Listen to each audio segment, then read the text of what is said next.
3, 2, 1. Nice. I saw that, Clancy. You didn't fucking clap at all.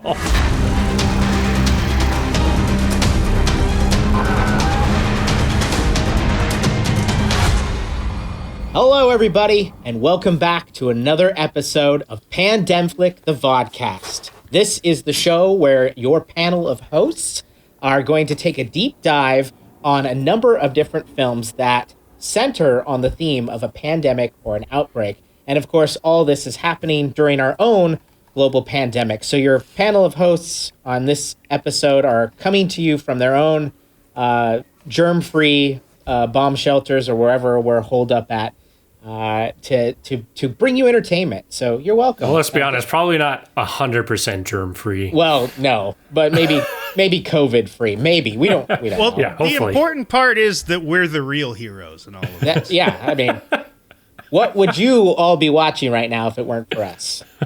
Probably something better. But before we dive into today's film for this episode, I do want to introduce our panel of hosts. So I'll start with Mr. Adam Harum. Adam Harum is an award-winning filmmaker and is also the host of his web series Done Better, which you can find on YouTube. And he's a pretty clever guy just all around. So, Adam, thank you very much for being on the show today. Thanks for having me, Boyd. Absolutely. Next up, we've got Isaac Joslin. Isaac is he's put in his fair share of time on the film sets. He's put in his service. You're trying to say he's earned his stripes? I'm just waiting for him to retort. I do it when they let me. They don't always let me. In addition to his past film experience, he is also the host of the SacCast Movie Pod, currently on hiatus, but I'm trying to gently force Isaac back into fighting again. But He's enjoying the cinematic universe we're creating by doing this vodcast as well. That's right, He'd yeah. come back, yeah. And as I always mention, there's roughly 13.7 years worth of SacCast material on the web, so you can catch up. By the time you're at the end, Isaac will be back up and running. But Isaac, thank you very much for coming on to the show today. Oh yeah, no problem. Okay, I had to carve out a substantial piece of my busy schedule to do this, but well, I appreciate it. And I have to wait for glue to dry on the guitars I'm making. So. And finally, we have Clancy Bundy. Clancy Bundy, also a film professional and an individual who has had his hands in both the previous projects I just mentioned. Along with that, he's also a very talented artist, and you can find his work on Instagram, Scribbles with Clancy. Check out his newest work that involves naked women and robots. But Clancy, thank you very much for coming on the show. Yeah, absolutely. Thanks for having me. All right, so let's get into today's episode. For those of you who might not be familiar with the show's format, the films that we discuss on this show have all been selected by one of the members of the hosting panel for the others to kind of dig in. And our goal will be to discuss the film for its merits on a whole, and then also how it chooses to handle the pandemic theme within it. So tonight's film was actually a selection from Mr. Harum. So Adam, I'm going to start with you. Why don't you go ahead and introduce this episode's film, tell us a little bit about the plot of the movie, and kind of set things up for us. Cool. We did Black Death, which is a 2010 film starring Sean Bean and Eddie Redmayne. Truth be told, I had not watched this before I volunteered it for our thing. I had been looking for any excuse to finally watch it because, spoilers, I heard that Sean Bean dies. Well, maybe that's not a spoiler as much. A spoiler would be he doesn't die. Right. I heard that he dies. Yeah, I heard that he dies in like one of the most horrific ways in this movie. So I was very excited for that. So when you brought up potential pandemic movies, this had been on my list to watch for a while, and so I just straight up said, let's watch this, and pretended that maybe I had any other connection to it. Did you watch the whole movie, or did you just fast forward to Sean Bean's death? Well, I'd already watched Sean Bean's death on YouTube via clip shows, so it was nice to build the background before it happened. Yeah, there's a pretty great Sean Bean death compilation. Super cut on YouTube. What's funny is like him dying in a movie is I don't know. At some point, if I see a movie with Sean Bean and I like know that he dies, it almost makes me not want to watch the movie because it's just typical. Like, I don't know, because when this movie came out, I'm like, I'm sure he dies in this, and then I found out that he did, and I was like, I don't know. Yeah, it's like, come on, Bean, change it up. Change it up. Shake it up. Challenge yourself. I read an article not too long ago that he's refusing to take roles in which he dies now. Hey, there you go. Putting his foot That's why down. you don't see him in shit anymore. Well, that's, Anyway, yeah. So it's like that scene in the Hollywood movie with Quentin Tarantino, like where he's like, you start ruining your own career by doing the same thing over and over again, like. By brutally killing yourself? Yeah. You're ruining the audience's impact. So anyway, Black Death is about the bubonic plague, and it's set during, that was 1300s or whatever? Yeah, 1340 something. Yeah, 1340s. But the basic concept is that there's a monk played by Eddie Redmayne who is trying to find God and what his place is in the world. And Sean Bean rolls into town and basically says, we hear rumors of a satanic cult or village or witch that's out in the bog, and I need a guide to bring me there because me and my men need to put an end to this blasphemy. And so they take old Eddie Redmayne along with them and head out to go find this village, and lo and behold, they stumble upon it, and shit happens. That's the basic overall arcing concept. Okay. But really, what a lot of what it deals with is it deals a lot with like faith in these kind of times. It was actually, I was kind of surprised. I felt like it actually handled the pandemic element fairly well and was a really kind of nice mirror to what we're going through on certain aspects of shit. But there's a lot of ups and downs and surprises and twists. There's a couple different ways I thought the movie was going to go and was like, oh, that sucks. And then it kind of turned around for me and came back. But I don't want to go too much into it. I can speak as other people talk. But yeah, I'd love to hear opinions on the movie. But in general, I did enjoy it quite a bit. It was worth a watch for me. We'll loop back on you and get some more details on what you thought. But now we'll dive into seeing what the other hosts think. And ultimately, remember our final criteria is whether the film passes for us as a whole and how it handles the pandemic. It survives the pandemic, or if it's absolute garbage, then it is infected and we throw it out in the burn pile. So without further ado, we will go to Isaac. Isaac, tell us what you thought about Black Death. It's about what I expected. It ended up being kind of a half-assed medieval Dirty Dozen crossed with a half-assed medieval Wicker Man. So it's whole ass. It's whole ass. That equals a whole ass in there. No, it equals two halves of different asses. Oh, all right. It's a mixed ass. They're of no use to me. Now, it was basically what I was expecting in that it's a obviously low budgeted British genre film, and I don't know. It plays into a lot of the cliches of the sort of genres it's playing with.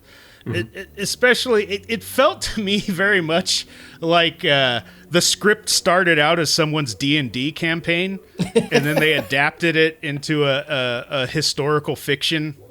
A lot of very cliche characters. It's like the group that Eddie Redmayne's monk goes out with. You got your stock bunch of dudes that all introduce themselves and they're like, I'm the one what uses a knife. And they want to be like, oi, I like to torture people, yeah? No, you are right about that. Yeah. You best not mess with me. He don't talk, you best not talk to that one right there. Yeah. It was basically a bunch of characters telling the priest that they're badasses and you shouldn't talk to the other guys. But once they got to the village, I was kind of excited because it turns out that Carice Van Houten from The Red Woman from Game of Thrones is the leader of the village. And basically, there's nothing super satanic going on there. It's just that she was. It's just that they reject God. Well, they were pagans. Basically, in medieval times, satanic was code for just the old religion. Yeah. But then, so she captures the dudes and starts killing them off, and then they get the plague anyway. I don't know. And then the ending really pissed me off. How it decided to resolve itself, because it just. Did you just want Eddie Redmayne to die? Is that what you wanted? Instead of being the Wicker Man-esque condemnation of Orthodox Christianity, it ended up just like being a condemnation of everyone. Which, on the face of it, shouldn't be awful, but, you know, I really like those sexy pagan cults out in the middle of the British countryside, you know? There is something alluring about them, yes, I'll agree. Yeah, they bathe. It's great. Yeah. Well, I did. Go ahead. The whole Isaac, sorry. point was they wanted to go to this town because the plague hadn't affected them, so they wanted to A, know their secret, or B, destroy them. Yeah, torture and kill them for using Satan to escape God's curse or whatever, which actually happened quite a bit during the actual historical plague. Especially with in regards to the Jewish communities, because the Jewish communities had this thing where they would take baths, so they had lower infection rates. Because they kept clean. Yeah, so of course all the people in the countryside started murdering the Jews because they thought that they were the cause of the plague. And in a rare show of lucidity in the Catholic Church, the Pope actually said, "Hey, stop killing Jews." The people. That's your review of the movie. No, it was fine. Like it's a solid 2.5-star movie, but it didn't surprise me much. It was just kind of what I expected it to be. Well, the funny thing for me too was after they kind of make the solid point of first there's the twist that this might actually be a witch. And then the twist is, no, she just faked that bullshit. And actually, there is no God. There is no devil. We're all just fucked. Which, to me, again, is like, that's a fun idea. And I did enjoy the fact that the lead, like the second that's in command. That's a fun, hard truth of reality. Yeah, exactly. I did enjoy that the second in command was basically like, oh, no, I mean, I follow her because she's attractive.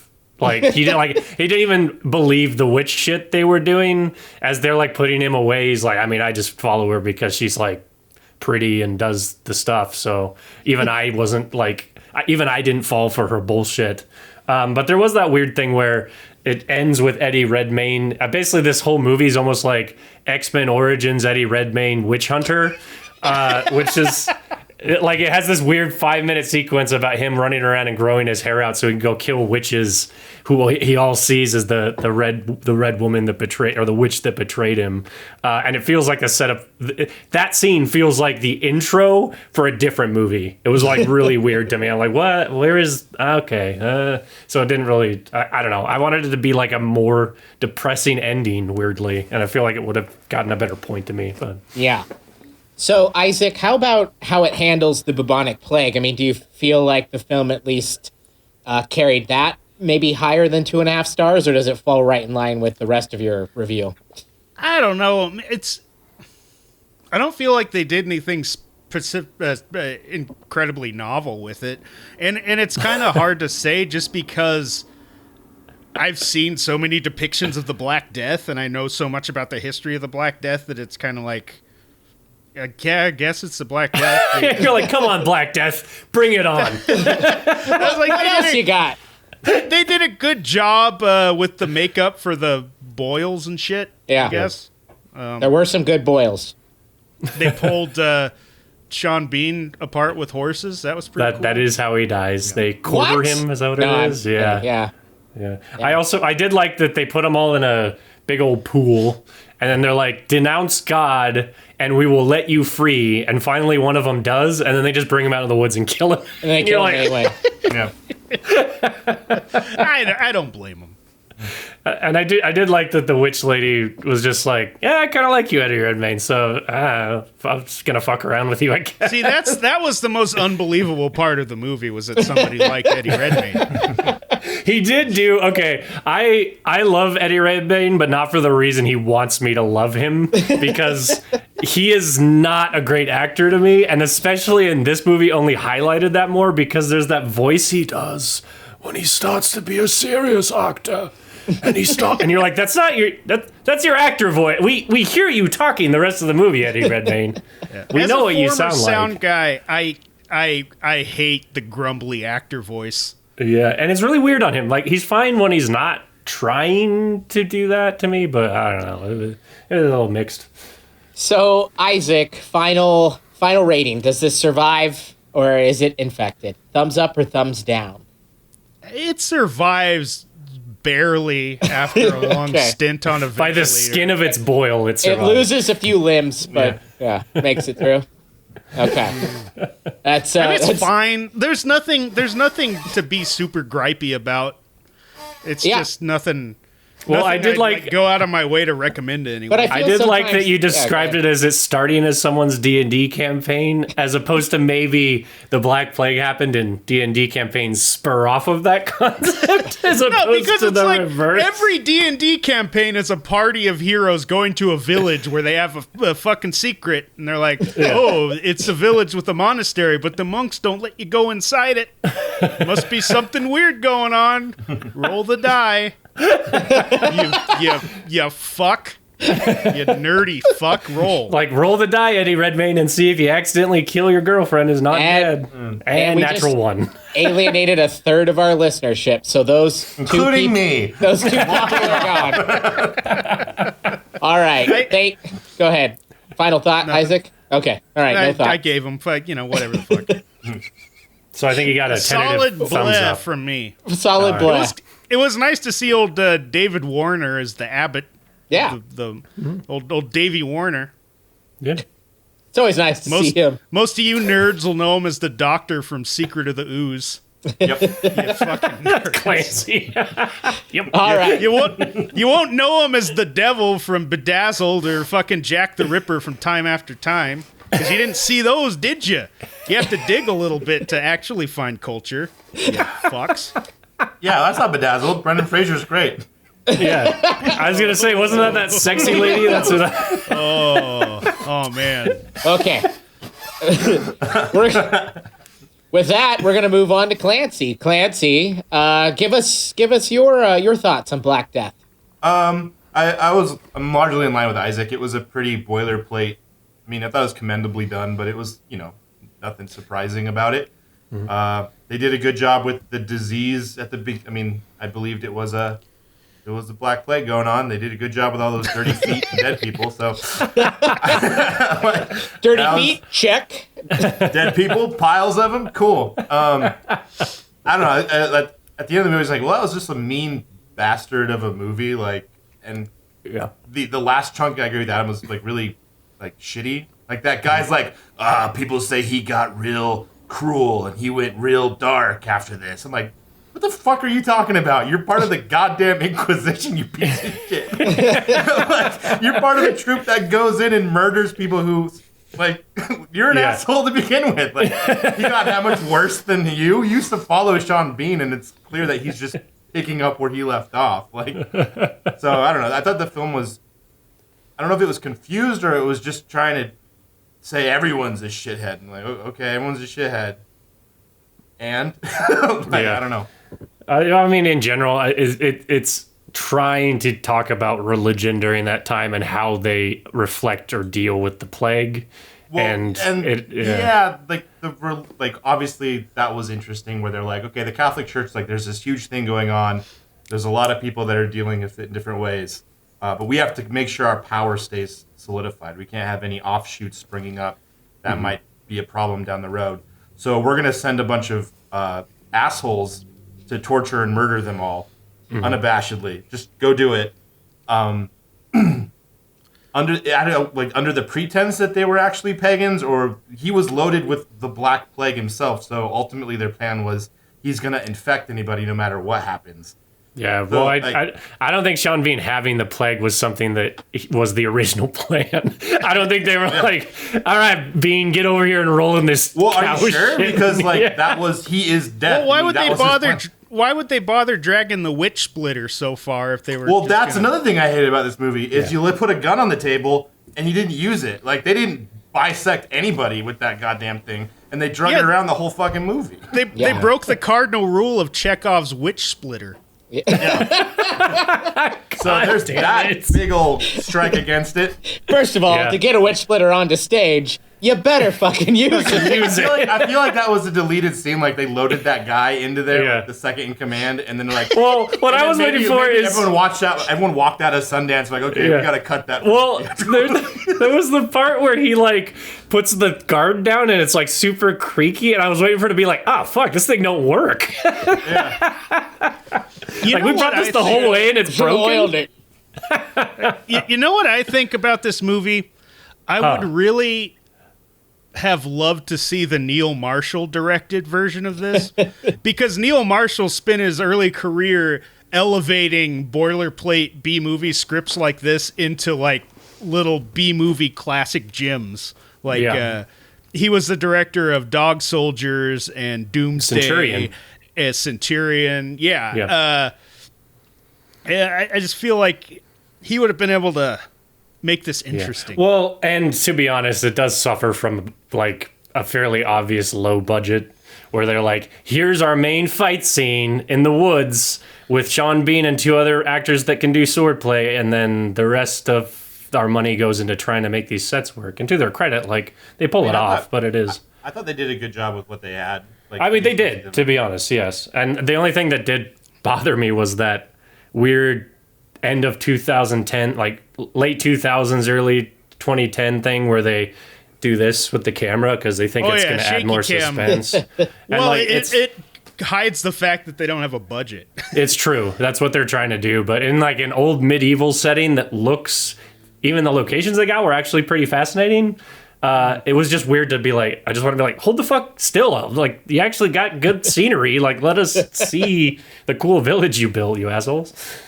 So, on the whole, like, Eddie Redmayne doubts his faith at the beginning and then finds another reason to believe in God at the end, and it's a shitty reason because religion is terrible. Yeah. Everyone's terrible. Even the pagans are terrible. Hey, now.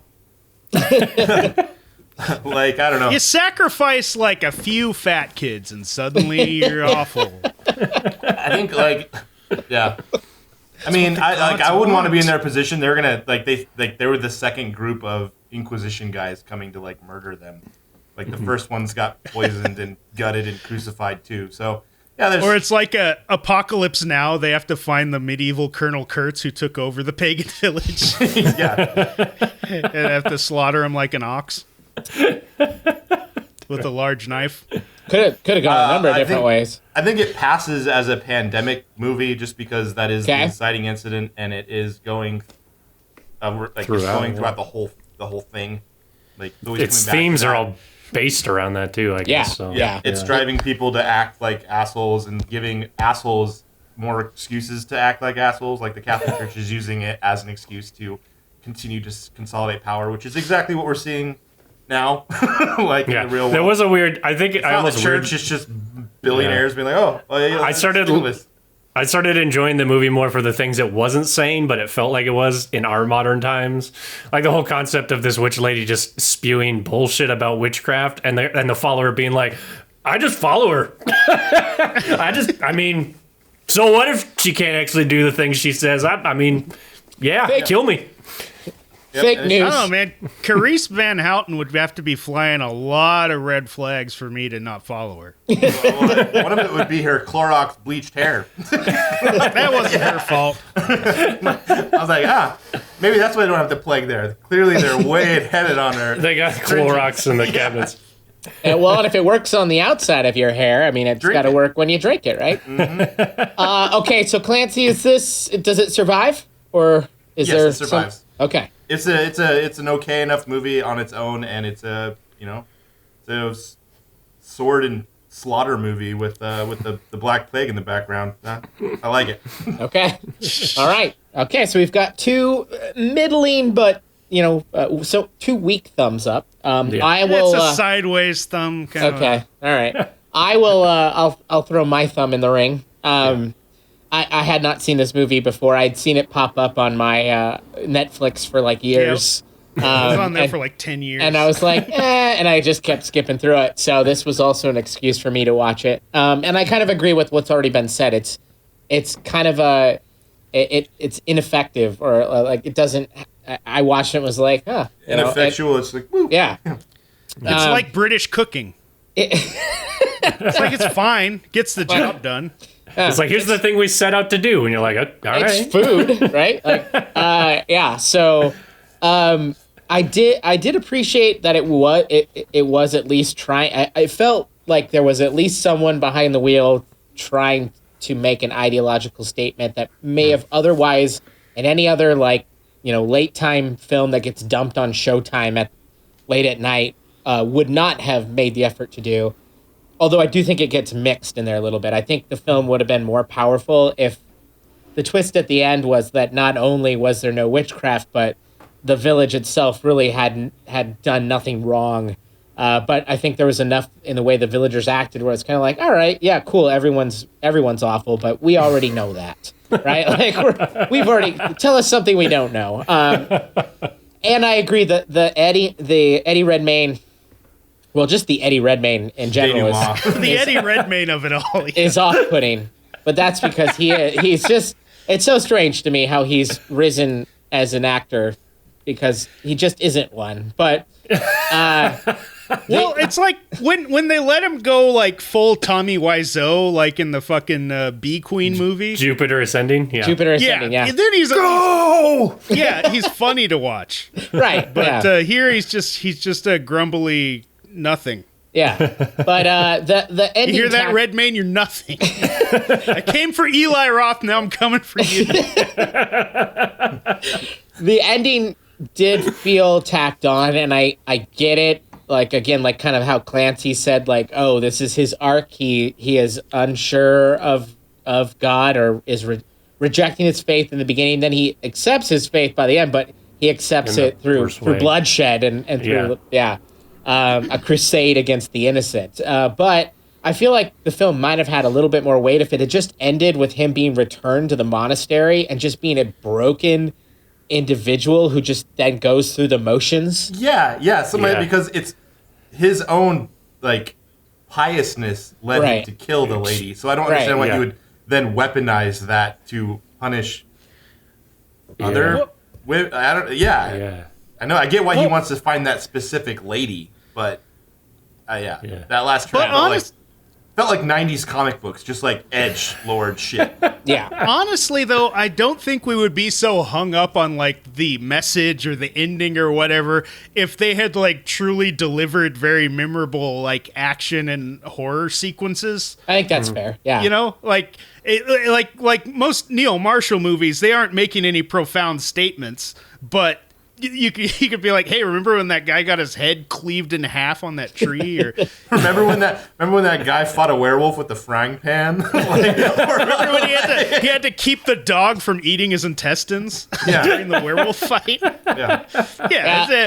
There was none of that here. You're right. It's very mundane. I mean, even I feel like he's trying to. I felt like it was really trying to say something. I'm just the village awful.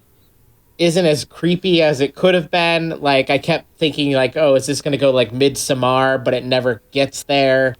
Yeah. It's very blah. It's very kind of which I think almost to an extent is a harsher criticism than it seems, because it's forgetful. It's... Yeah, it's just like they had a bunch of leftover shit from a TV show that had just wrapped, and like, well, we'll shoot a movie real quick using all these props. That was almost. I kept waiting. It was on the brink of me being like, all right, when's it gonna make that bad choice and become really good bad?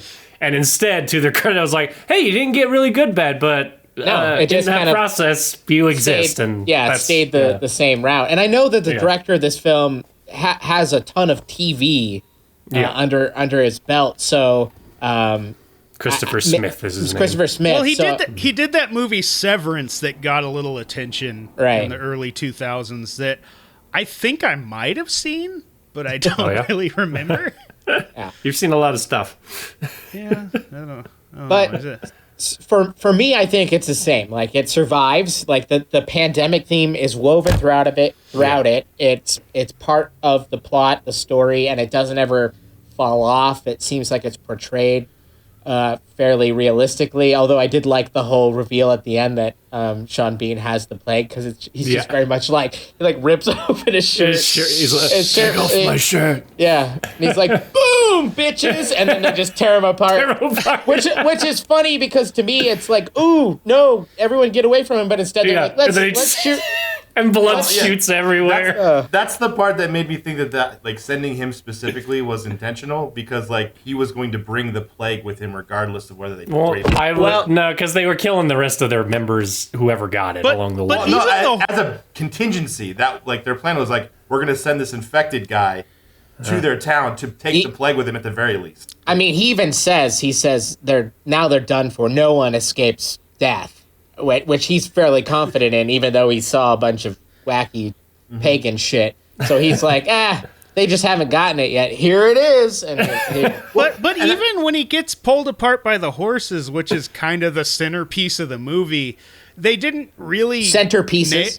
They didn't really nail that effect either. They kind of did the cheap out version of it. They cut away. And whereas like something like, say, Scanners, everyone remembers Scanners not because it's a particularly amazing movie, but because of that really awesome head explosion. So if be honest, if they had managed to like nail that one effect, that would have colored my entire opinion of this movie. I'd be like, yeah, it's so, but there's this really rad part, and I would tell people about it, and people would probably have heard of it more. It would be I feel like it was better in the compilation. I feel like this was a version that wasn't as gross. I was surprised, because I remember it being, when I saw it on its own, I remember it being more intense and being like, oh, fuck.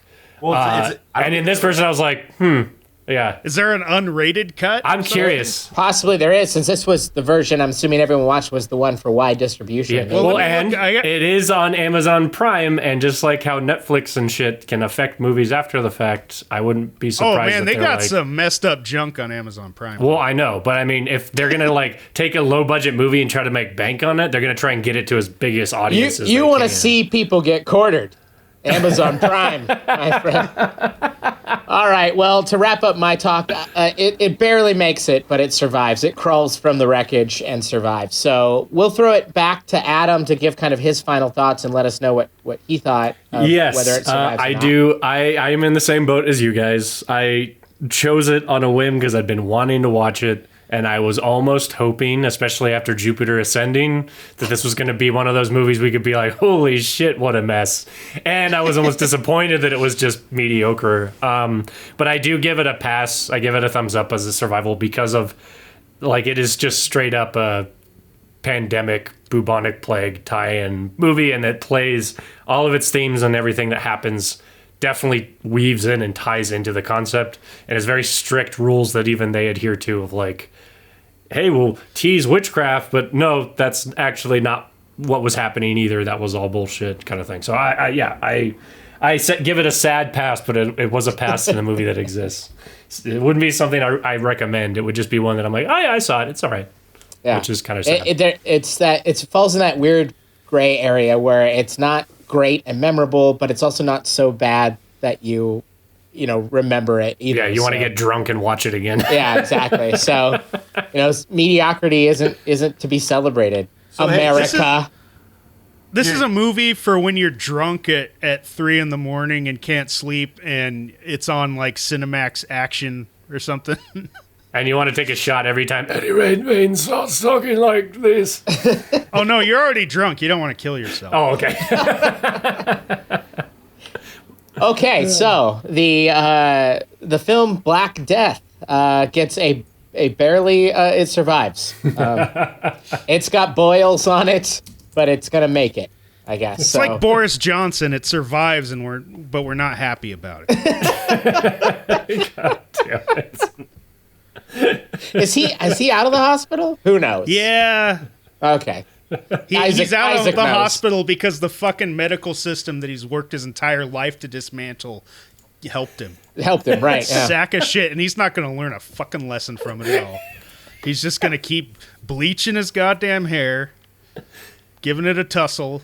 And, This sounds ruining sounds the like world. someone I know, a pagan witch, perhaps. All right. Yeah, his name's Boris Johnson.